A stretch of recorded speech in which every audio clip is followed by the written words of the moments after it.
From a movie perspective, we're definitely past the trailer. We had the preview, but we haven't got to the happy ending yet. We're in the messy middle. If you treat innovation like it's a shiny object scavenger hunt, or we got to wait until we've got all the pieces locked down in the puzzle before we go forward, you are going to get passed up so quickly. In the last 12 months, I really am seeing a lot more. Here's a new product offering, solution that we have never thought of before. So I think companies are bringing those products now to market, and I think the impact from a revenue standpoint will start to show up in the next 24 months.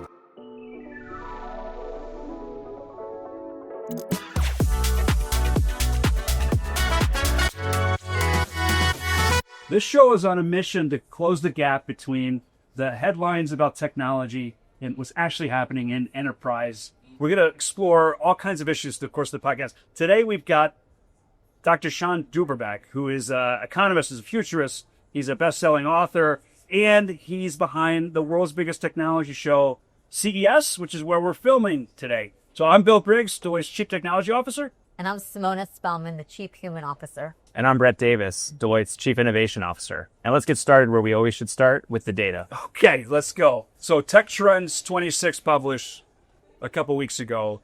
One of the biggest findings I thought was that 65% of enterprise technology functions say that their main mission is revenue generation, which for so long, IT was a back office, efficiency play, cost structure play. Does that surprise you guys from your travels? Or I mean, to be honest, it kind of does. I mean, I've been working in technology for 25 plus years, always with the promise of transforming industries. But this is one of the biggest shifts I've seen in my 25-year career, where technology really is truly heart of the business now. We've been saying for years, every company is becoming a technology business, and that's true. But in many organizations, in many sectors and industries, it was still kind of treated like an enabler. It wasn't really the business itself. Now technology in so many industries we work with is actually becoming the heart of the business. It is becoming the driver of growth. And of course, the exciting part of that is, what is it going to do to the work itself? Like, how is the work going to be redesigned? Yeah. And what does it mean to the workforce, right? How are people going to have to show up now? What are the skills that they're going to need to actually prove that? Tony, let's just say, like there's a lot of organizations that have historically said, we spend too much, it takes too long. So this idea of, okay, the mission is so elevated now, and it's at the heart of strategy, with the legacy, reality or perception. But I mean, and I know you serve many clients. We've done some together. Do you find? I mean, is it just me? I mean, is this like my insecurity complex of the history of tech and how we've historically been seen? Yeah, I actually do, because I think the skills that you're going to need now to kind of transform or to move that way are skills that technologists, Bill, don't always have. And I hope I'm the exception to a bit. Well, I mean, okay, listen. Yeah. Curiosity, right, is always there, and truly, technologists are curious. This is the performance feedback for me. This is heading around. But it's the empathy, right? It's it's the ability to create the environment to make that shift, right? And I think that some of those skills aren't skills that are inherently found in, especially folks that grew up doing the old, what technology used to be, which was a whole lot of package configurations, a whole lot of bug fix and ops, and uptime is what we cared about.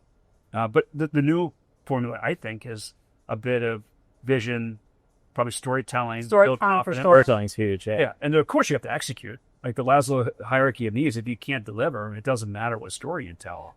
And I was going to say also, the other thing is, and we'll get into it, it's also bringing people along the journey. Yeah. It's, it's the communication. It's the adoption journey. Like, those aren't skills that people are used to, right? Yeah. Yeah, no, I mean, some ways it's a return to the basics of leadership. They're actually becoming more important. And we are seeing it in our clients. Like, there are different profiles of leaders emerging in tech organizations, which is really exciting. Tech is also, through AI, becoming more accessible. So the pace of change is so fast, the traditional credentialed technologist is not necessarily who you want in these roles anymore. With the pace and how things are moving, and we're seeing a generational shift in some cases. All right, here's the corollary. Oh, you had something. No, I was going to say something, and it might kind of take us on a tangent, but it's interesting. I've been doing on-campus recruiting just to really understand, like, what... The pulse of... the pulse of, like, what... I'm particularly interested in this because my oldest is about to go to college. Well, what's interesting is I interviewed 8 different young adults, and they had amazing resumes, right, with tons of technologies listed, right, And what I found was I couldn't have a conversation with them that was, eyeball to eyeball, right? In terms of like, what are you really interested in? What do you really want to do with this technology? What's your purpose? Yeah.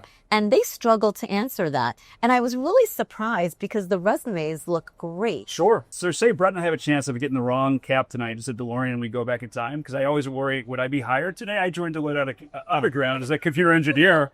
So there's hope, Brad, I think. There's hope for all of us at some point, yeah. All right. The complementary stat was that 1% of the orgs we talked to, and this is big and small across industries around the globe, said that they weren't in the midst of a fundamental transformation of their technology function. 1% said that they weren't in the midst of that.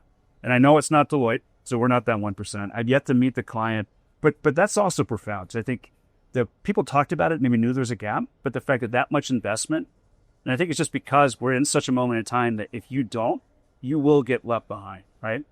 Yeah, 100%. I mean, everybody knows the stories from past technology waves of the incumbents get left behind, the disruptors, you learn them in your first year of MBA school. Yeah. I think everybody recognizes this moment, and it's front of mind. I mean, consumers have adopted AI. Everybody's using it. Everybody's taking it to work. Enterprises are figuring out where to go and how to catch up. They don't want to be left behind.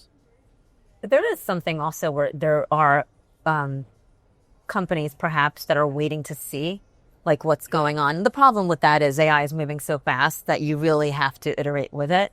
So I think it's kind of an interesting... You guys know my favorite quote of all time is Lauren Michaels. Oh, yeah. From Saturday Night Live. We don't go on because we're ready. We go on because it's 11:30. And I think that sense of urgency is the number one thing. So that behind that's some confidence. And especially Lauren's been doing it for 51 years now, so he has his act together. But that forcing some urgency because we can't afford to wait. Yeah. All right. Let's get into the conversation with Shawn. Let's do it. All right. Let's do it. Yeah. So Shawn DuBravac, who is an economist, he's a futurist, he's a best-selling author, and he doesn't just predict the future, he helps shape the future, engaging with clients, customers across all industries to help us figure out what's actually going on. Shawn, thanks for being here. So glad to be here and so glad to have all of you here in Las Vegas for CES. I mean, what a busy week for you to take some time out on. Okay, so the theme we've seen is AI seems to be everywhere this year. Definitely. Yeah, and you've been around to be able to see waves over the years. So how do you compare this to kind of prior tech waves, and where do you think we are on the movie, as far as adoption and real impact and value? Yeah, I mean, from a movie perspective, we're definitely past the trailer. Yeah, like good. We had the preview, but we haven't got to the happy ending yet. Yeah. So we're not, sunset walking off on the beach. I think we're in the messy middle a little bit. And what's unique about CES is that you get to see all the flavors of AI all at the same time. So you've got physical AI, you've got other flavors of that. You've got autonomy, you've got autonomous vehicles, you've got generative AI playing out in lots of different spaces. And so you do get to see where they are on their development track, and more importantly, on their integration track, on their adoption track, all in the same place, all at the same time. I think when you look at across flavors of AI, you do see some are much further along than others, even when it comes to physical AI and robotics. Some of what we have seen here around the industrial applications, you're like, okay, that looks ready to go. So break it down. So like you call it industrial, and I love that. It seems like the theme is very focused, very form and function specific, that has been on the floor for a while now. So it's not like it's the first time we've seen an excavator. It's not the first time we've seen a warehouse piece of robot. So is that part of the theme too? Like, hey, the places where we've known where there's impact and value, we've had enough iterations to see it closer to production ready and scale? Yeah, I mean, I think, first of all, what's interesting from a CS perspective is mostly the consumer in the past. So the fact that we see industrial grade robotics here, I think is a sign of the times. It's what companies crave. They want to see robotics in an environment where the dollar and cents make sense, where they can see the real cost benefit analysis. And so to see them come into CES, not just to see big televisions, but to see warehouse operations or manufacturing operations, I think is an important sign of the times. And, I think the value equation is different across these different areas of robots. When it comes to a factory or a warehouse, it really, I think, is about dollars and cents. Can we improve output? Can we improve throughput? Can we lower costs? When it comes to the consumer in the household, again, it's like, can we make everybody in the household happy? Yeah, and take that one too. We are layering on, especially when we talk about general purpose in the households. So I think there's a bit of, just like we talk about in the workplace, how do you reimagine the business process? Sure. Like with great advances in these initial outlet, but the end game is going to say, hey, I don't want to have to deal with laundry at all. I don't want to have someone do like a proxy of what. Right. You know this. Yeah. Like that, I was going to ask, there's a lot of conversation around the actual stuff, but are we talking about the impact that it has to the human, right? And we talk about what is the workforce of the future going to look like? And all of these kind of exciting things that are happening right now are going to have an impact. And I think we've got to do a better job of talking to the people that are going to be impacted so that they can accept and really feel safe about, you know, what the future looks like. So I wonder if that conversation's happening on the floor. For sure. I think that's a very important conversation. Ironically, it's not happening on the show floor, but I would argue CES is very much a workforce show in disguise. Yeah. So it is the storyline behind every technology. It is the storyline that's playing out. Where are these technologies going to amplify our workforce? How are they going to coexist with our workforce? Whether that workforce is, you know, in any of these enterprise settings or in the home even, like what does work in the home start to look like when we let robots do certain things for us, and what else are we going to do with some of that time? So I do think that all of this technology, where we used to focus on the technical aspects of that technology, now we're much more focused on the implications of that technology, and workforce is a key one. The other big shift I would call out is that we are moving from just thinking about the technical aspects to what is the business model and how do we really deploy that? Amen. Hallelujah. 100%. I mean, you know, a lot of the talk and rhetoric is about productivity, workforce. What does it mean? Which is all stuff we have to grapple with. What we're excited about, we're seeing with our clients, is there's a lot of shift towards how does AI actually help us differentiate and grow and not just be more productive? For sure. Are you seeing that as well here? Yeah, definitely. I think there is aspects of AI that are all about efficiencies, productivity, throughput, output. But the real opportunity is driving an organization to a scale that was never imaginable or possible in a world. And you definitely see that playing out here at CES. It's how do I bring, you know, the net new to the market, and how do I bring net new to my environment? I think you're definitely seeing that here at CES. I think in the last 12 months, you've seen a big jump. A year ago at CES, you saw a lot of companies marketing AI. And for many of them, they had been doing flavors of AI. Maybe it was like machine learning or vision. And so they're like, oh, we've been doing that for years. We're going to call it AI. But it wasn't net new for them. In the last 12 months, I really am seeing a lot more. Here's the addition that we're now bringing to the table because of AI. Here's a new product offering. Here's a new solution that we have never thought of before, and it's only available because of AI. So I think companies are bringing those products now to market, and I think the impact from a revenue standpoint will start to show up in the next 24 months. Shawn, I need to check your Venmo history to see if Simona sent you a solid block to cue that up. Because one of your, like when people say enterprise AI isn't creating measurable value, there's at least 4 nouns in that sentence where the linguistics and definition vary wildly by the beholder, right? Like we just don't have it as agreed upon. So this notion of where we are in the actual adoption curve, when everyone, like the idea, everyone's claiming AI everywhere. Okay. But what actually is there? Is it a feature? Is it a piece of real quantifiable outcome and impact that we care about? And I think we're still in the midst of not all of them are going to be winners or real. Yeah. Well, we like throw that word around quite loosely, right? Yeah. People are AI fluent. What does that actually mean? But it's interesting because one of the conversations that we have a lot is around like, what's the actual definition of value? What is the definition of success? Are we really seeing the dollars and cents that the innovations that we're working on really promise, right? And so I think we're still kind of, you asked like where we are in the movie. Like I'm wondering, is this like a series and we're just like in the pilot phase of the series? Yeah. Well, we definitely see the prequels. Yeah. But there's one of my favorite quotes is Larry Tesler, who's one of the PhDs, Gallifrey's computer science. AI is everything. It hasn't been done yet. Mm-hmm. And I walked not all the 2.5 million square feet of the convention floor, but a lot of it. I didn't see a single headline about now with electricity. Oh, here, Shawn, here's your futurist hat. In how many years, if I would tout AI as a feature, would I actually get an eye roll and say, of course, that's so obvious? Do you think we're...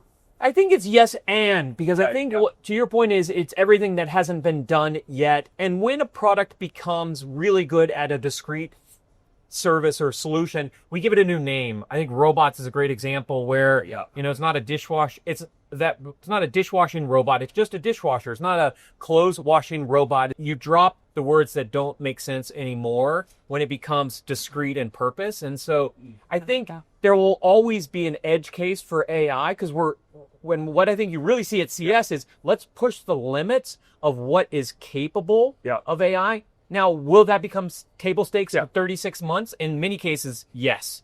You will see things that were cutting edge become table stakes in a very short time period. And you see that here over years at CES, when LiDARs were $100,000, the idea of mapping your space was cutting edge, revolutionary. Sure, it's table stakes. You just throw them on a vehicle. Only for government and largest enterprises, and now you can actually do it. Yeah. And so as a result, when it becomes table stakes, when the price go down, we waste that resource in a way that we deploy it widely. Yeah. Now you'd be surprised to see only one LiDAR on a vehicle. Like, it's so cheap. Why don't you put 4 or 5 on that? Improve the three-dimensional mapping capabilities. So I think AI will play out in a very similar way. Like, why are you only using AI there? Why not use it in all of these other places as well? Yeah. I'd love to come back to the opening question of, like, where are we in the movie, right? Like, we compare AI to other technology waves, and in some ways there's some parallels, but in other ways it's different. One big way it's different is it's accessible to all consumers, right? Like the internet we had to build. AI, we can just go download. The internet's built, right? So we see consumers having access to it way ahead of enterprises, whereas past tech cycles, enterprises, governments had it for consumers. How are you seeing that play out here?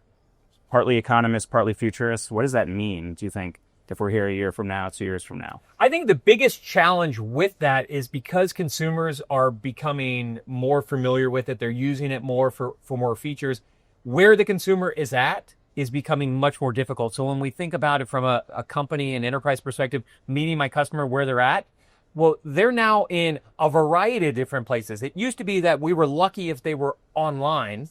Then they became online and in the mobile environment. So now we had a couple of different places where we had to meet them, but they were pretty well understood. But in a generative AI environment, there's lots of different places they could be, especially when we move to multimodal and they're using agents to transact on their behalf. And so now I'm using voice to make purchases. I'm using agents to make purchases. I'm doing it in environments where I never would have made those purchases before. Imagine buying a plane ticket. I mean, there was a time where you called a travel agent. All of us can remember that time. We're old enough to remember it. We are. Or go down to the shopping center where there was a brick and mortar presence to go and map it. Yeah. You had to go physically. Then you could go online. Then you could go mobile. Now, with multimodal AI, you can start to do that in your car. We could do that right now from our glasses. We could do these in all these different places. And so it changes very quickly. Now, we're not there yet, but I think we do get there, and we're going to get there pretty quickly. All right. So you hit on earlier and I've given you, we've talked about this over the years about the C and CES couldn't be further than, this government is here, enterprise, industrials, but I get the sentimental piece of why it continues. How is the actually attendees changed over the years? Because I feel in my travels, there's a lot more CEOs. Yeah, we've done the board dinner for years together, a lot more board directors showing up, line of business leaders, and not just the ones on stage peddling their wares. Like, it seems to be a destination of technology. Every company's a technology company. How long did it take me to say that, Brett? That was like pretty good, over, under. I didn't parlay that one. I guess, but...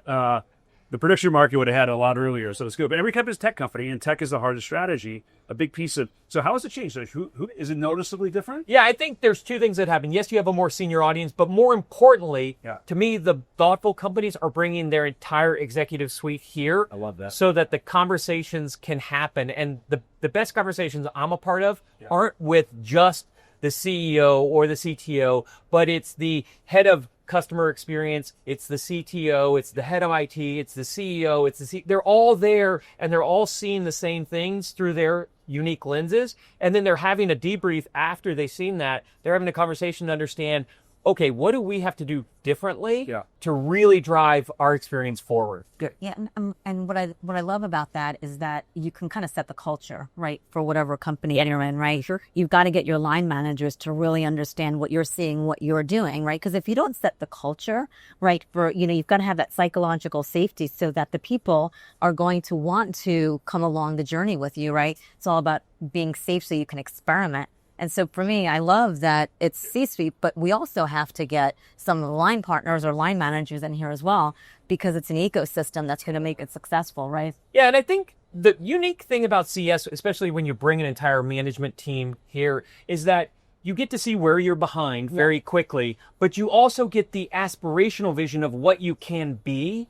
And bringing those together in that same conversation, I think, is where you really start to unlock value. You have an honest conversation about where are we failing, where are we behind, but then you also have a look forward to say, what can we become? Yeah, we were talking about this before. I think the biggest danger we see with our clients is the feeling of, technology is changing so fast. Yeah. I have to wait until we have the perfect answer. I have to wait for the next release. And I bring teams of my clients here sometimes and use the 4,100 different vendors across and say, if you treat innovation like it's a shiny object scavenger hunt, or we got to wait until we've got all the pieces locked down in the puzzle before we go forward, you are going to get passed up so quickly. There's no other place that has that physical embodiment of the sentiment, but also to give them the antidote to say, you can't get it completely right. So you have to architect for change. You have to contract, like all the things that I know, Bright, you're guiding so much of our strategy. Yeah, I mean, we're seeing the clients, you have to take the first step and you have to be agile and iterate. The technology base is happening so fast. You learn so much in such short time horizons. If you don't get started, you're stuck and you're behind just based on the learning alone. So yeah, I totally agree with that sentiment. And are you actually seeing these management teams leave here energized to take action? I think they are. Whether they do take action is a whole nother story. I do think that there is this feeling of like, where do I start? And so I think your point is a very important one, that you need to start building in options. You don't need to do it all today, but you do need to start building in some of the flexibility so that you can deliver the capacity and the capabilities when they're in demand. And I think that's the hardest thing for companies, is knowing the timing. They're so worried that they're going to be too soon, and they're going to have to upgrade or update and not going to be able to afford that. And so sometimes they err on the wrong side and they wait too long, or they think, I'll just let this cycle bypass us. We'll jump to the next one. Buyer's remorse, innovators regret. We don't want to go to. Yeah. Because the win is always the hardest. The what is hard. The so what is harder. I think people leave here feeling optimistic and they feel eager to take it on. I do think, to some of the points you were making, they get back to headquarters and the dynamics there, the culture there inhibit some of the true growth. And so one of the other untold stories here at CES is it's not a technology story. It's also a cultural story. I was going to say, but you just mentioned something that's really important. What I'm seeing right now with our clients is they don't really want us to come in with a playbook, right? Yeah. They don't want you to have the answer, but what they do want is for you to co-create with them, right? To have that agility. And I think that co-creation allows people to have that confidence to throw stuff out there as those crazy ideas. Because if you don't have that co-creation, that psychological safety, you're never going to really hit that. Sorry. No, but I was going to hit the. Sorry, but we'll get to you in a minute. The recognition that there is no playbook right now in this moment. There isn't. But they're also, like, we're trying to create the treasure map of, say, here's the places we think most fruitful to go and start digging. And we can't tell you the fidelity of exactly where the X is, but there's a lot of places you could go that might not have the same potential. All right. And I think, Senator, I'm going to interrupt you. We're easy going to keep things going. I think you're right that they don't want a prescription of what to do it or how to do it. But this idea, and Deloitte has this theme that I actually really love, that innovation loves company. Yes. And I think you really see that play out here at CES, because the number of partnerships, and one of the things I've tracked for years is the number of partnerships that get announced here. You really are seeing that. So they recognize, yes, this is a team sport inside of our organization, but it's also a team sport within our industry. And one of the things I've noticed here at CES is they're decoupling software and hardware development to accelerate both of those along their own time horizons, their own timelines. And so there's new ways of thinking about bringing solutions, services, products to market, but it's going to require bringing businesses together. I mean, obviously, I don't work for Deloitte, but like, I think what Deloitte does is not only do you have this playbook, but you also have that suite of partners that you can bring people together in unique ways. Did you check Venmo for YouTube? I know, right? Innovation is definitely a team sport for sure, more so than ever. I'd also love for you to comment a little bit, like, every past technology wave that's disruptive, especially as we look to new business models around the technology, has incumbents who are disrupted, right? We've got all the famous stories. We don't need to revisit them. NBA's learned it in their first year. Like, how do you see the incumbent versus the upstart playing out here this year? Do you see upstarts and incumbents teaming? Do you see disruption coming? How are you thinking about incumbents versus upstarts? Yeah, I think that's a constant challenge, as you noted. What's unique about CES, and you mentioned it, 4,100, nearly 4,200 companies, over a quarter of them are startups. So over a quarter of the companies here every year are exhibiting either for the first time or within the first couple of times that they've been coming to CES. And so there is this unique dynamic. It's one of the biggest startup shows in the world. It also has all of the big companies you would recognize, and seeing how they partner. There's a number of big companies I saw on the show floor today. They were highlighting acquisitions or partnerships that they had announced in just the last couple of days. Yeah. And so there is that dynamic playing out, bringing in new ideas when you need it, if you can't build it in your home turf, but then also recognizing, you know what, we are best in class for what we do, but so is this other company. We're going to partner with them. I think you see more and more partners every year here at CES. All right, Shawn, you have a unique view. You get to talk to all kinds of execs across industries. Is there anything you've heard, because the glory and grace of something done well is hard to replicate, but sometimes the knuckleheadery is pretty obvious, and you're just like, oh, I don't want to do that. If you heard anyone say something where you just rolled your eyes or held it until you got home, like, well, that's a completely wrong take, or saw someone going down a path, like, oh boy, I'll see you next year, and it'll be fun to. Well, I think, like you said, it isn't clear where the end zone is or where the end point is. I do think that a lot of companies right now are struggling with, how do I scale ideas? So if I looked at a common problem that every company is feeling, they're like, okay, I think this is an interesting technology, or I think this is an interesting solution. How do I actually scale it across my whole organization? How do I redefine my industry? I think that is a common challenge I've heard from companies here. So trying to make the perpetual pilot proof of concept the only game in town, it turns out it's hard, especially if you don't have an eye to scale from the beginning. Yeah, and even when they're thinking about large enterprise, like I've got 10,000 employees or 100,000 employees or 400,000 employees. How do I scale this technology across all of them? How do I upscale them all at the same time? Well, and to this point, one of the exciting things we're seeing too is some of our clients have had endemic problems, like take revenue cycle in healthcare, right? It's been broken for as long as I can remember. Some people don't want to revisit it. They can now completely reimagine that process with AI now. So like revisiting the old problems is also what we're encouraging our clients to do versus just trying to find the new problems, which I think is also super exciting about what AI can bring to the table versus maybe other technology waves. Yeah, I think that's a great point and a good reminder to always look at your problems through the unique lens of new technology, because it might open up new vantage points you had never considered. Hey, back to Simona, you hit it early on, but like one of my favorite quotes of all time is Grace Hopper. The four most dangerous words ever said were, "We tried this before." Yeah.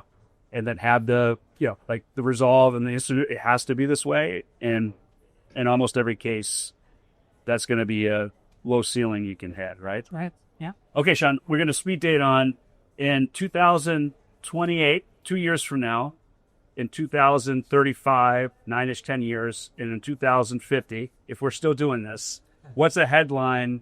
And you can be a little precision. I'm being a little false here, but like go a couple horizons out. What is something you think you were going to see in our collective lifespan at CES to come? Yeah. So for sure, AI is going to be a theme in 2 years. Physical AI, I think, will reach a point in 24 months where we really start to see it make a meaningful impact. There's still a lot about the technology here at CES. Here's what it's now technically capable of. All the chips and the supporting stack and like all the things have to be true in the physical AI front to get to physical robotics at the end. So, okay, so 2 years, physical AI is real, kind of like... Yeah, we start to see real use cases. Yeah. And I do think we probably narrow down to, here's a humanoid that does 4 things really well, rather than here's a humanoid that can do everything really well. Okay. I am a big believer in the robots as a platform and the platform play there. So you build robot on a common chassis, Yeah. and then you customize it as you need it. And I think that's going to allow enterprise to scale, because they don't necessarily need a robot to do the same task for 8 hours a day. They need it to do it for 1 hour a day, and 1 hour over here, and 4 hours over here. So if you can build a common platform for those problems, then I think that becomes really interesting. And by the way, we're replacing carbon-based life forms that have to recharge for a third of our waking day. By the way, we talk about efficiency. Okay, so that's 2 years out. What about a 10-year out? And I know I'll predict anything except for the future. Right? I'll be retired. Yeah. I'll be retired by then. Hopefully me too. Yeah.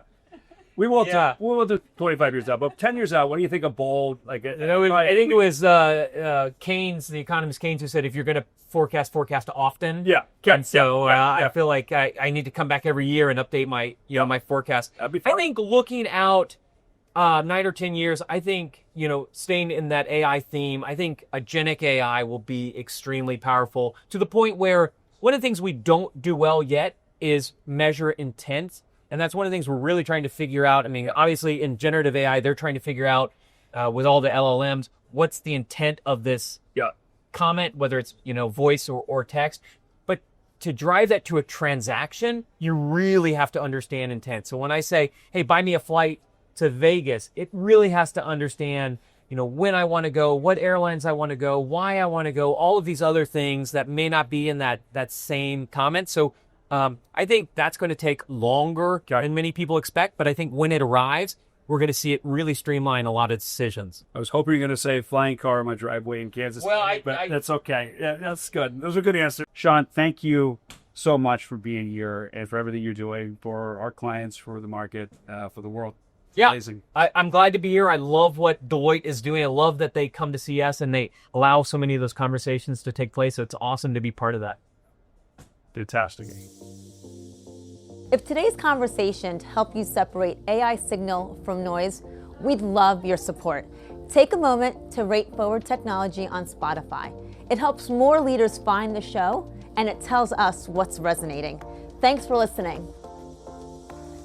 We're going to tee up the headline section, and I'm going to cheat a bit because the headline has a bit of data. But like you said, we're always about the data, so it's a good. And this is a bit of Homer ball because I'm going to have another Tech Trends 26. Indulge me, guys. This was maybe my favorite finding of the entire report. Maybe in 17 years, my favorite finding of the report. And it's that of all AI investment, 93% is on the tech, 7% is on everything near and dear to your heart. Culture, community, learning, development, change. Okay, I'm the tech guy. That feels wrong to me, and not because I want to squeeze the other 7% into the tech. It feels like we've got it not really right in the balancing act. What do you think? It breaks my heart to see that stat. I will tell you that right now. So we're on the same page. How about, does it break yours too, please? It does, and I think it ties with some of the other headlines we'll talk about. Yeah.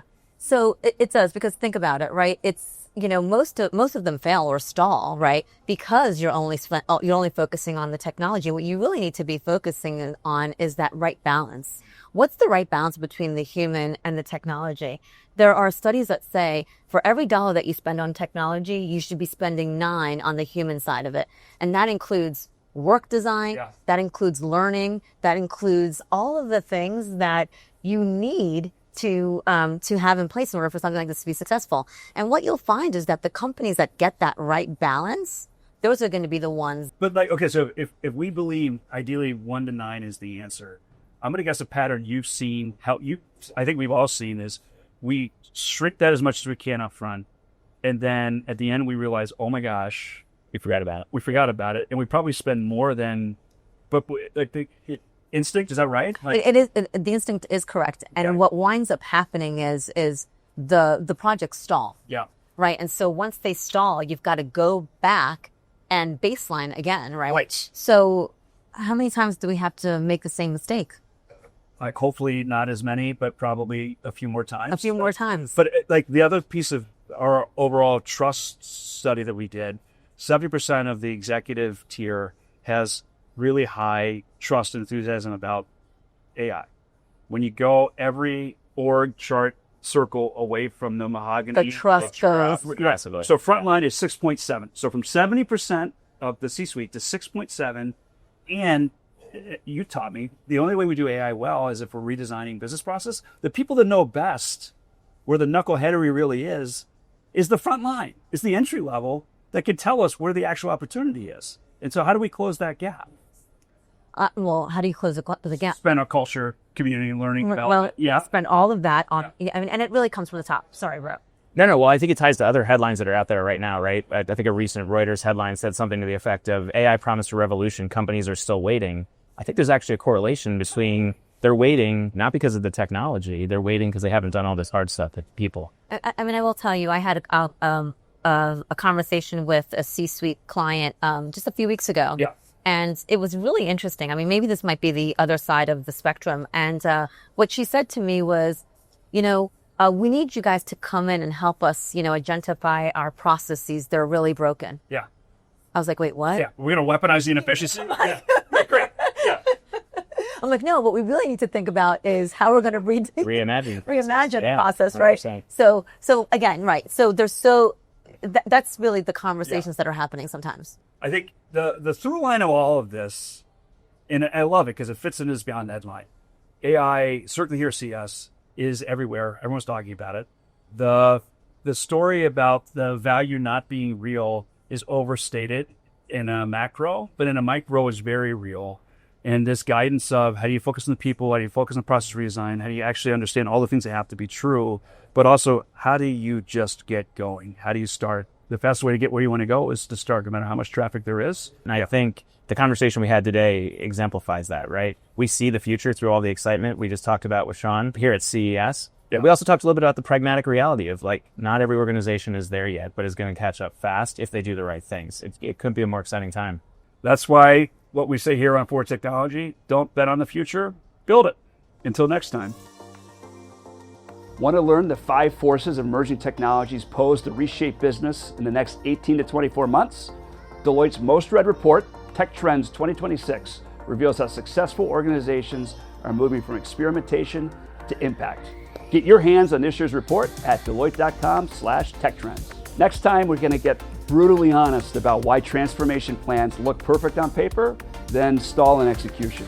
We'll unpack the friction points leaders underestimate and the moves that keep momentum alive. Subscribe so you're in the room when it happens. Don't bet on the future, build it. This podcast is produced by Deloitte. The views and opinions expressed by podcast speakers and guests are solely their own and do not reflect the opinions of Deloitte. This podcast provides general information only and is not intended to constitute advice or services of any kind. For additional information about Deloitte, go to Deloitte.com/about. This publication contains general information only, and Deloitte is not, by means of this publication, rendering accounting, business, financial, investment, legal, tax, or other professional advice or services. This publication is not a substitute for such professional advice or services, nor should it be used as a basis for any decision or action that may affect your business. Before making any decisions or actions that may affect your business, you should consult a qualified professional advisor. Deloitte should not be responsible for any loss sustained by any person who relies on this publication.